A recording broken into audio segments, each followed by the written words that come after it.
Aanhin pa ang damo kung patay na ang kabayo. We've all heard this line growing up. Madalas natin itong nakikita sa likod ng ating notebook, sa mga kwentong mga pambata, kaya iniisip ng marami na simpleng old sayings lang sila, parang rhymes or catchy lines para sa mga bata. But in our comparative study, we want to show that proverbs are much more than that. So, how can we understand proverbs in a simple way? Think of a proverbs as shortcut wisdom. It takes years of life experience, deep belief and values of an entire culture, and compresses them into one short and memorable sentence. So dahil nga doon, madali na lang itong tandaan ng mga bata. Ngunit habang tayo ay lumalaki at nagkakaroon ng mas maraming karanasan sa buhay, mas lalo nating nauunawaan yung tunay na kahulugan ng mga salawikaing ito. In the concept of education for children, proverbs also play a very important role. They are not just simple words or saying gaya ng sinabi ko kanina, they make a significant contribution to children's learning. Una is sa wika. Natututunan ng mga bata yung rhymes at lalim ng sarili nilang language. Pangalawa is sa values na ipapakita sa kanila yung mga aral tungkol sa tama at mga mali sa paraang simple at madaling maunawaan. Pangatlo is sa identity na habang bata pa lamang sila is namumulat na sila sa kultura, tradisyon at knowledge na nagmumula sa sarili nilang lipunan. Next is that this comparative analysis focus on the historical origins and creations of proverbs, known as salawikain in the Philippines, and compares them with proverbs from other cultures including ancient Greece and the China. The main goal of this study is to trace how proverbs were created in the Philippines and how that process differ from other cultures. We also aim to examine how these origins affect the way proverbs are used in early childhood education or how they help shape language, teach values, develop cultural identity among young learners. Ngayon, dumako naman tayo sa historical genesis o kung saan nga ba nagmula ang ating mga salawikain sa Pilipinas. So, before the Spaniards arrived in 1521, our ancestors didn't have any written book. Knowledge at that time was not read. Hindi siya binabasa, kundi pinapakinggan at sinasalita. The elders and the readers created proverbs and used them as a tool to maintain order and unity in the community.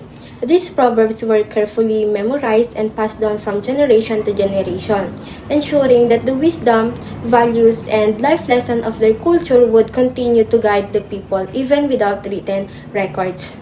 So, paano naman ito nabuo? Simple lang din yung way ng pagbuo nila, through observational and pragmatic. Ibig sabihin, pinagmamasdan lang nila yung surroundings nila. Kung ang isang ugali ay nagdudulot ng gulo, gagawa sila ng kasabihan para magbabala. Kung ang isang gawin naman ay nakakatulong, gagawa sila ng kasabihan para ituro ito sa mga susunod na henerasyon. Isang magandang halimbawa ay ang taong walang utang na loob ay parang hayop. Binubuo ito para mapanatili ang value ng utang na loob at ginagamit naman ito noon para mapahiya ang mga taong hindi marunong tumanaw ng pasasalamat at para na rin turuan silang maging makatao.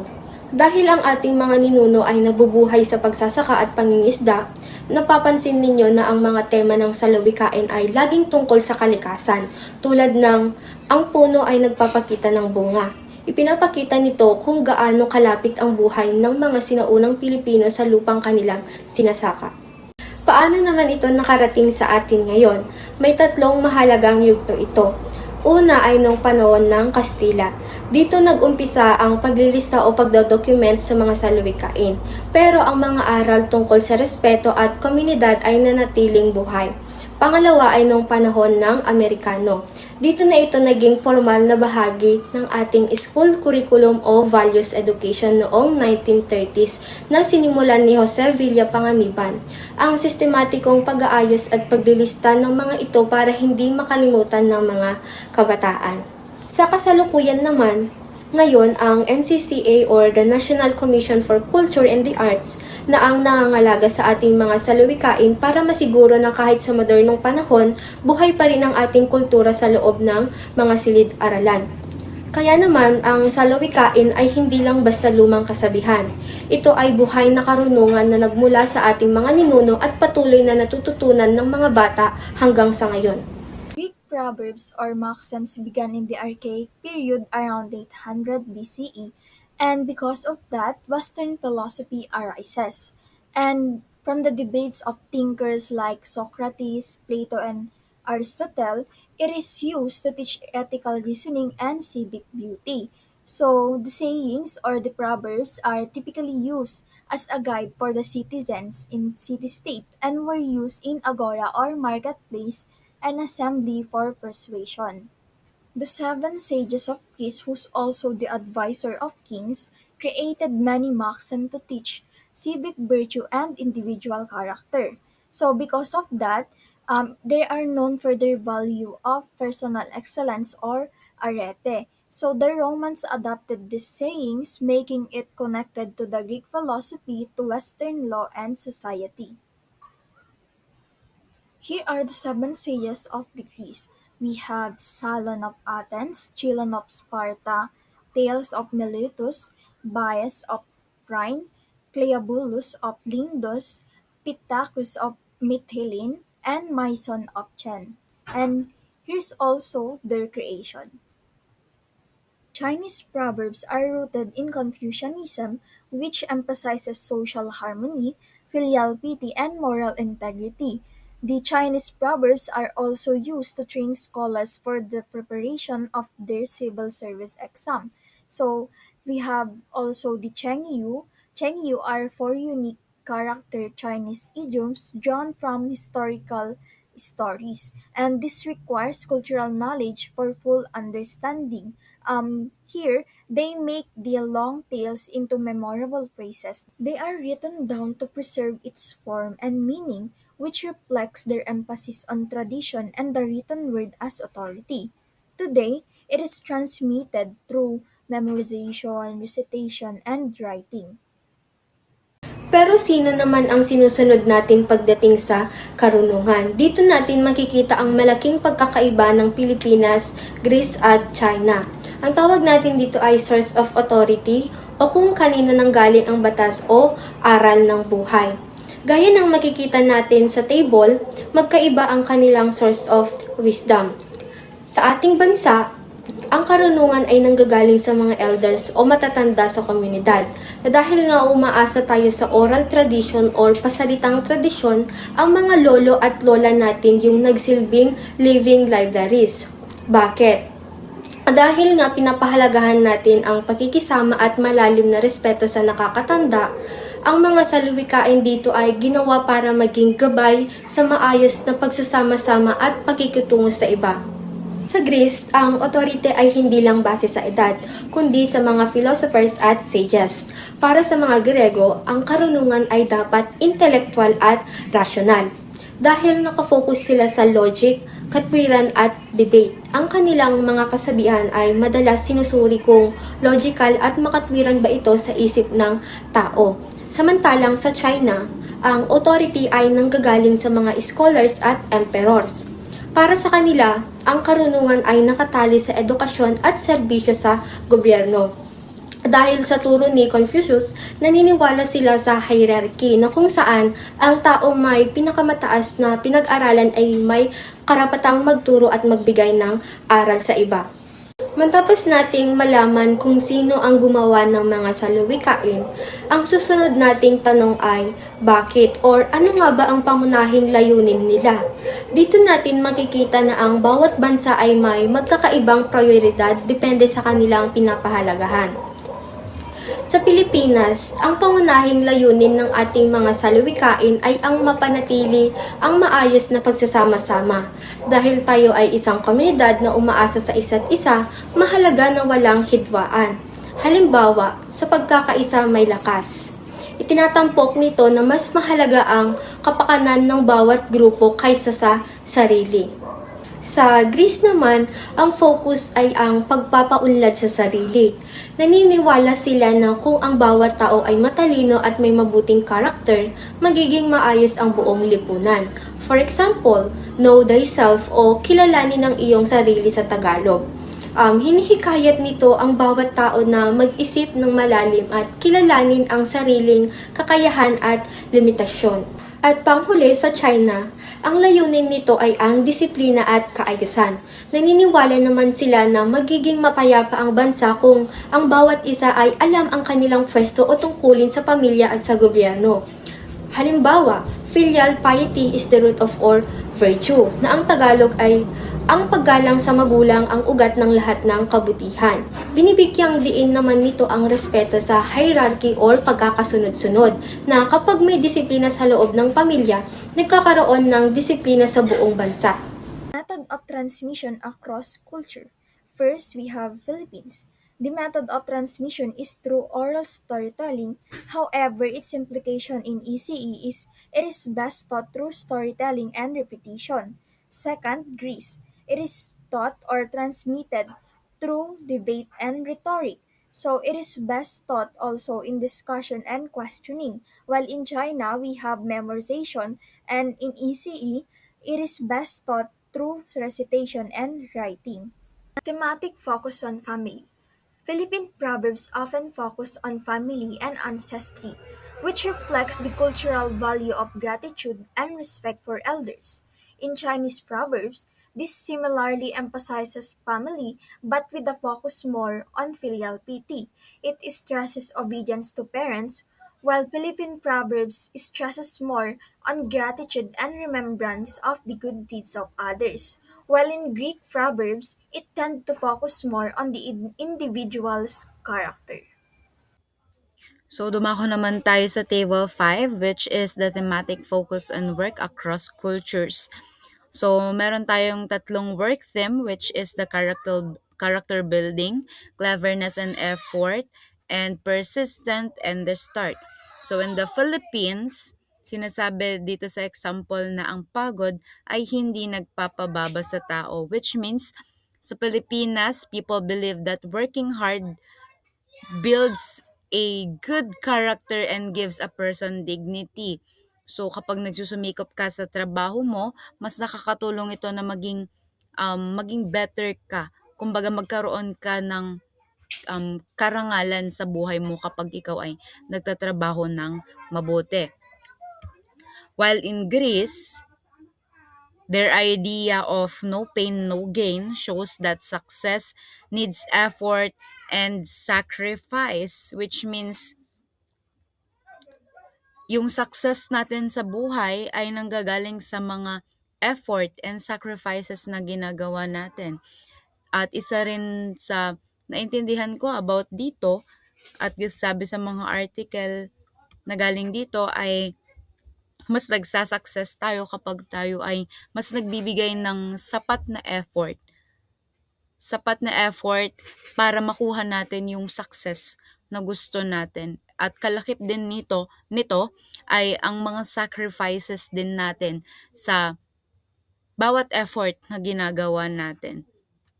Kaya ito naglilink sa ating success. And in China naman, sinasabi din nila sa example dito na a journey of 1,000 miles begins with a single step. So, sinasabi na ang success sa China comes from patience and persistence. So, kapag ikaw ay pasensyoso at matyaga, ay nakukuha mo or nakakamit mo yung tagumpay na gusto mo. Yun ang paniniwala nila. So, ayan naman, dumako naman tayo sa ating table 6, which is the thematic focus on community across cultures. We also have three countries with culture, with their community theme and example. First, for the Philippines is the unity and strength na sinasabi dito sa example na sa pagkakaisa may lakas.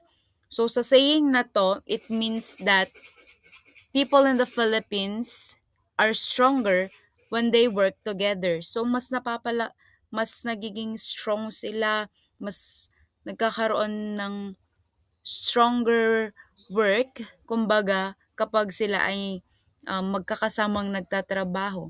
So, dito rin pumapasok yung nabubuo nilang bond kapag sila ay nagwo-work. Hindi lang work, kundi nag-enjoy din sila sa mga kasama nila. That's why it makes them stronger sa kanilang nabibuild na work. Hindi sa nagagawa nilang work din, kundi sa kung meron din silang nabubuong pagsasama. Like that. And sa Greece naman, sinasabi dito sa kanilang community team, an example is the political unity. United we stand, divided we fall. It also shows that para sa kanila, unity is important for strength and success. While in China, cooperation and order for their community team, and for the example, many hands make light work. Ibig sabihin, kapag marami silang nagtatrabaho, ay mas napapadali yung trabaho nila.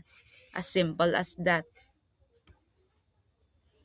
So here naman para sa ating table 7, which is the linguistic structure across cultures. We have the rhyming verse for the Philippines, the declarative sentence for Greece, and 4-character idiom for the China. So in the Philippines, rhythm and rhyme is used, which help people remember saying through rhythm and rhyme. So dahil sa paulit-ulit na pagsabi nila ng mga rhythm and rhyme, ay mas natutulungan ang mga Pilipino na lang for the exact example, ang mga Pilipino na matandaan yung mga sayings nila. And for Greece, ang sayings naman nila ay usually clear, kumbaga straightforward, na nagbibigay ng strong and direct ideas para sa kanila. And in China, many proverbs use 4-character idioms which are short and easy to remember because of their rhyme. So mas umagamit naman sila rito ng mas maikli at mas madaling tandaan para sa kanila. For the imagery and symbolism across cultures. So in the Philippines, we have daily life and nature. So sa Pilipinas, para sa kanila, ang kasabihan na ito ay tungkol sa kanilang pang-araw-araw na buhay at sa kanilang kalikasan, dahil na rin sa malapit ang mga tao sa pagsasaka at pamumuhay na rin nila sa kanilang mga probinsya. So ipinapakita rin sa mga kasabihan na ito na ang Pilipinas ay may kahalagahan sa topic ng pagtutulungan at sa simpleng pamumuhay lamang. While sa Greece naman, so para sa kanila, ito ay tungkol sa philosophy at buhay ng lipunan na siyang nagpapakita ng logical na pag-iisip at mga ideas nila. So, madalas nagpapakita ng karunungan at mas malalim na pag-iisip ang mga tao rito tungkol sa kanilang buhay. While in China naman, so ang kasabihan naman na ito para sa kanila ay kadalasang tungkol sa kasaysayan at kalikasan na nagpapakita ng kahalagahan at tradisyon nila sa kanilang kultura. So, ito ay nagtuturo ng paggalang sa nakaraan at pagpapatuloy ng mga tradisyon.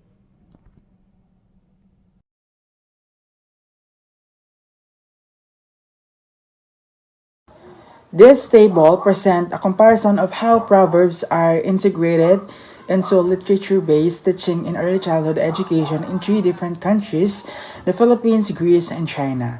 Each country uses different strategies that reflect their culture, traditions, and education. First, in terms of aspect or method, the Philippines mainly uses oral and family sharing, Proverbs known as salawikain are traditionally passed down through storytelling and everyday conversation within families and communities. Because of this tradition, teachers often use storytelling and group sharing activities to introduce proverbs to young learners. In Greece, the approach often involves puppetry and Socratic dialogue. Greek educational traditions are influenced by philosophical thinking, particularly in the idea of learning through questioning and discussion. Teachers may use puppets or storytelling to present a situation and then guide students through questions to help them understand the meaning of proverbs. Meanwhile, in China, strategies may involve calligraphy and role playing activities. Chinese culture values written language and classical wisdom, so students may practice writing proverbs through calligraphy or perform them through role play to understand their meaning. Second, looking at the focus of teaching, the Philippines emphasizes moral lessons through folktales. Many Filipino stories highlights values such as cooperation, respect, and helping others, which are reinforced by proverbs. In the Greece, the focus is often on myths and cooperation, since Greek literature includes many mythological stories that teach lessons about human behavior, wisdom, and responsibility. Meanwhile, in China, the focus is on discipline and gratitude, reflecting the influence of Confucian values which emphasizes respect, perseverance, and harmony in society. Third, in terms of classroom activities, teachers in the Philippines may use circular recitation where children repeat and discuss proverbs together after hearing a story from the teacher. And in Greece, teachers may use questioning games, encouraging students to think deeply about the meaning of the proverb and how it applies to the story or their experiences.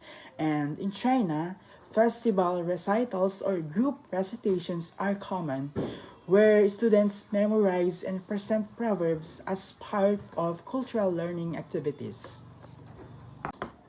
And regarding to the cultural ties, the Philippines connects proverbs to community values and shared experiences. Greece links them to philosophical traditions and reflective thinking, while China connects them to Confucian ethics, emphasizing discipline, respect, and moral character.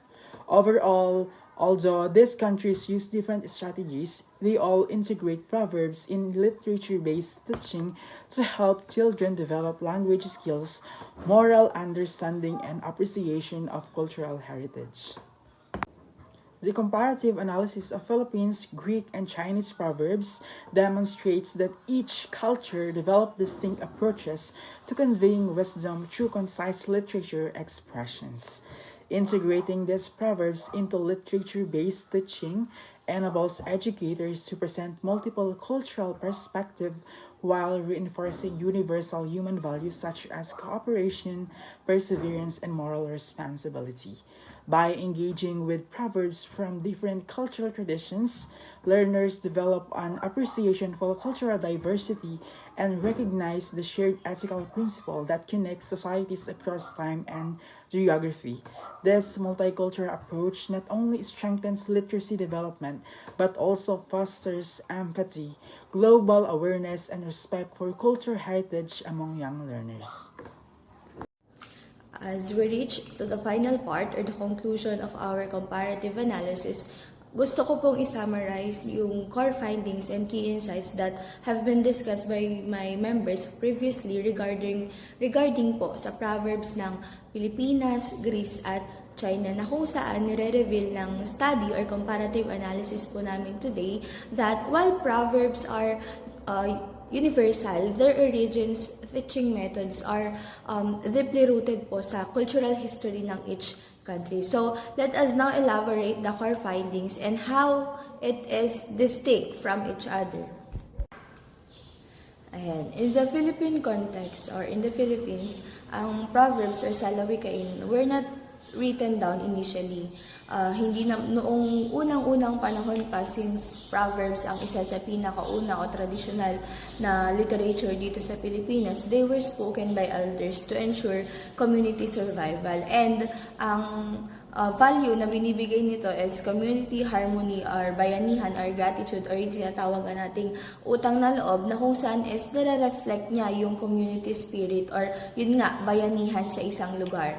The proverb na sa pagkakaisa may lakas, yung isang example kanina, isn't just a saying. It's a parang survival strategy na kung saan mas nagpapadali o mas na gagawa ng tama ang isang shared goal kapag may pagtutulungan at may pagkakaisa, na kung saan ang mode of transmission that time is through rhyme, storytelling, making them easy to memorize and share orally. Ang parang cons lang dito is minsan parang nadadagdagan yung ibang mga proverbs, although parehas pa rin naman ng nilalaman at meaning.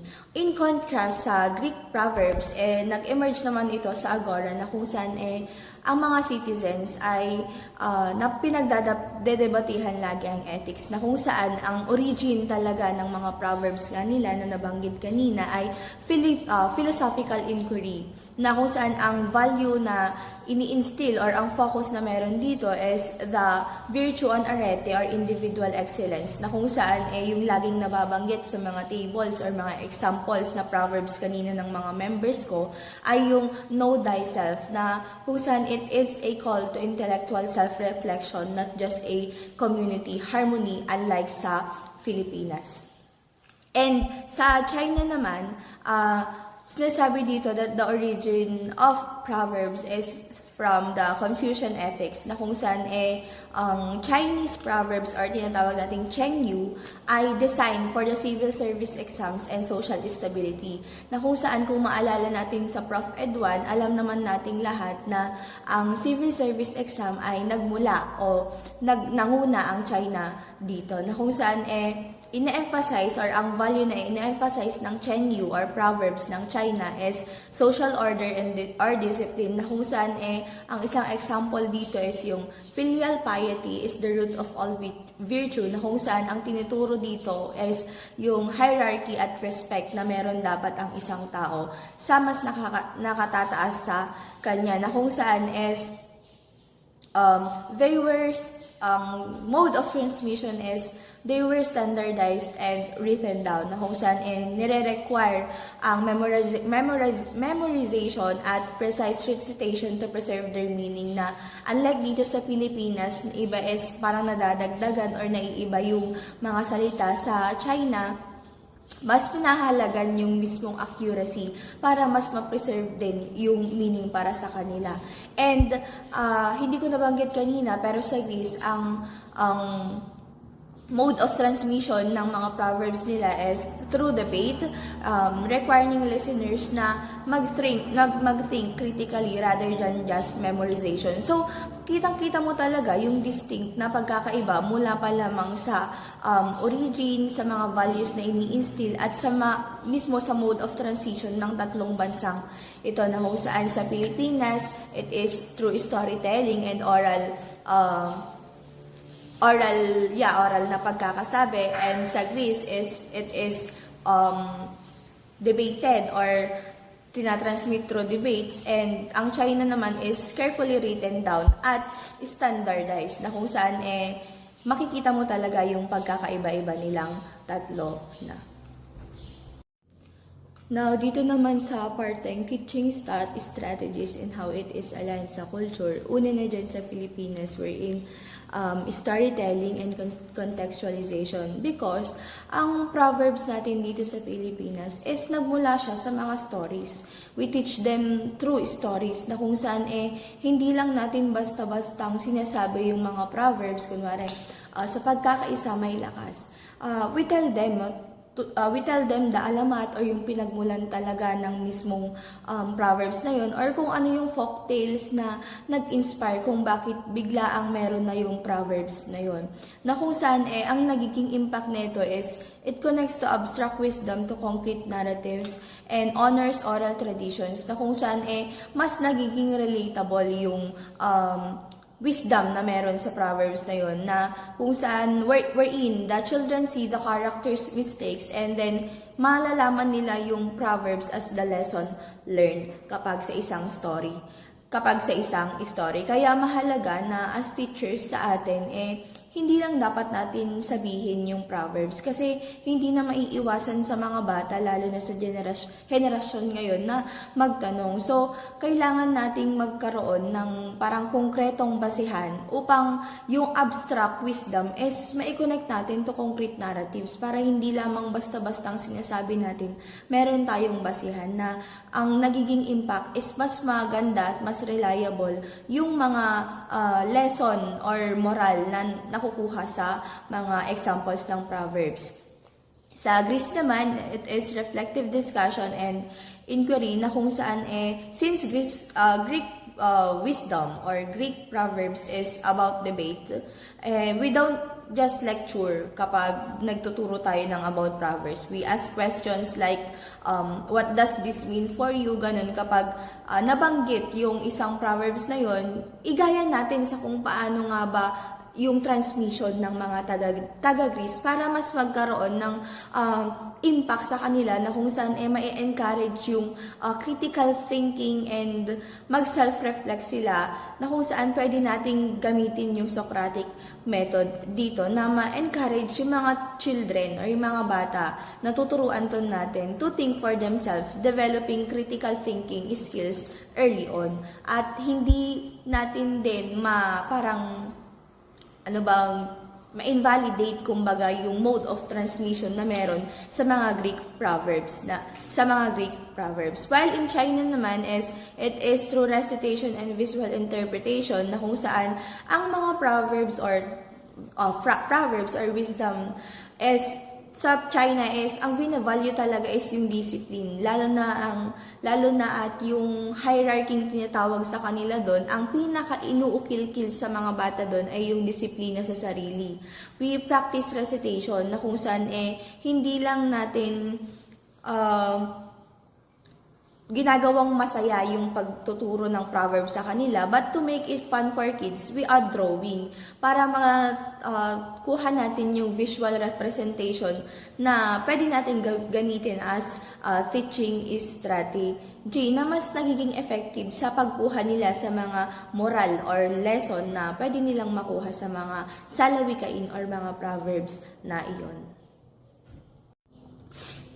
Now, what does this imply sa ating mga early childhood education teachers or mga future early childhood education teachers? Una na dyan ay yung culturally responsive pedagogy, na kung saan ina-emphasize dito, or ang main takeaway dapat na makuha natin as teacher, at matagal naman nang ina-emphasize ng madami nating professors, that one method does not fit all, na kung saan dapat matutuhan nating mag-adapt ng mga methods to the culture ng isang literatura, upang hindi lamang natin siya na ituturo sa parteng dapat matapos lang nating ituro sa mga bata, kundi dapat maikilkil or maikulkil natin sa utak nila yung mga proverbs na ituturo natin, na kung saan sa pamamagitan ng mga estratehiyang mga ito kasi hindi lang hahangga yung pagkatuto nila sa mismong paaralan, kundi maidala nila pati na rin sa paglabas at praktikal na buhay. Ikalawa is global awareness, na kung saan by comparing this, or yung pagkakaroon ng comparative analysis sa iba't ibang proverbs mula sa Pilipinas, Greece at China, natututuhan ng mga bata na while the words differ, the values are similar. Ganon. Parang sa ating mga college, ngayon lamang naman natin tunay na parang natutuhan at nakikita yung pagkakaiba ng mga proverbs or literatura mismo ng iba't ibang bansa, kasi nga lalo natin at malaliman nating napag-aaralan. Ngunit kung ating babalikan noon, sa akin lamang, hindi nagkaroon ng masyadong literature nung ako ay nag-aaral. Parang basic knowledges lang yung naituro sa akin, at yung mga ganitong mga uri ng pagkatuto na nakukuha ko sana or pwede kong matutuhan sa paaralan if tinuro lamang, ay parang wala. Sa pagkakaalala ko, wala akong nakuhang ganun. So, if we teach Philippine proverbs, gamitin natin ang storytelling. Kapag kung sakali makuha natin o pwede natin kunin yung mga proverbs na meron ang Greek, kasi applicable din naman sa atin dito sa Pilipinas yon. Gamitin natin ang discussion, at kapag ituturo natin ang Chengyu or ang proverbs ng China, is ang gamitin natin ay recitation or standardized or written down type ng strategy upang mas maramdaman nila, kasi nga yung mga proverbs na yun is iba't iba yung pinanggalingan, so ang mga mode of instruction dapat nila is iba-iba rin. At lastly is yung global awareness, na kung saan by comparing this, pagkakaroon dito, ay nabanggit ko na pala.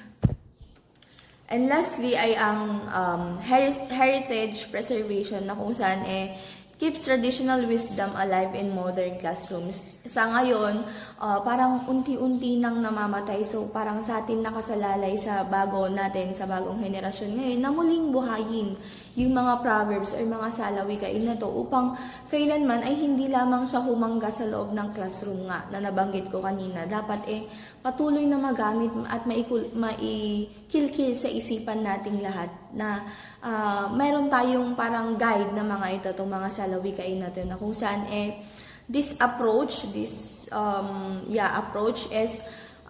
it helps preserve our intangible heritage na rin by teaching proverbs in their cultural context. Yung mga meron sa kanila, kunwari mga Ilocano, ana ba iti salsaliboy kain, iti Ilocano, iti ipugaw, kasjay. Mabalin tayo nga kasla gamiton dagijay nga maisuro kinyada kun maikilkil kinyada giji importansya dagijay proverbs nga dagijay isu tano ma-ensure tayo na hindi sila bigla ang mawala dahil lang sa globalisasyon at modernisasyon na meron ngayon dito sa Pilipinas or dito sa buong mundo.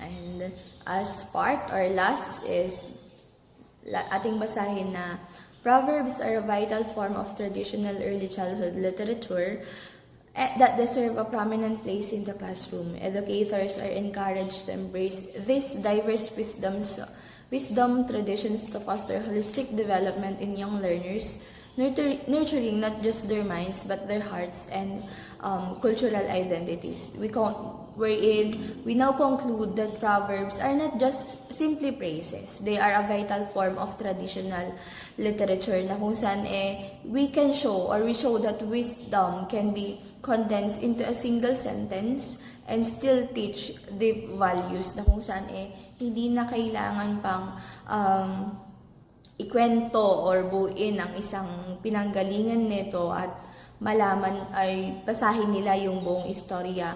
Sa mga ganitong simpleng linya pa lang is mayroon na silang natututuhang mga values na maitatak sa kanilang isipan. So, as we go on at mapasok na tayo sa tunay na working environment, kapag magtuturo na tayo, we encourage we encourage us to embrace this diverse wisdom traditions. Let us nurture hindi lamang yung utak ng mga bata but their hearts and cultural identities. Thank you for listening.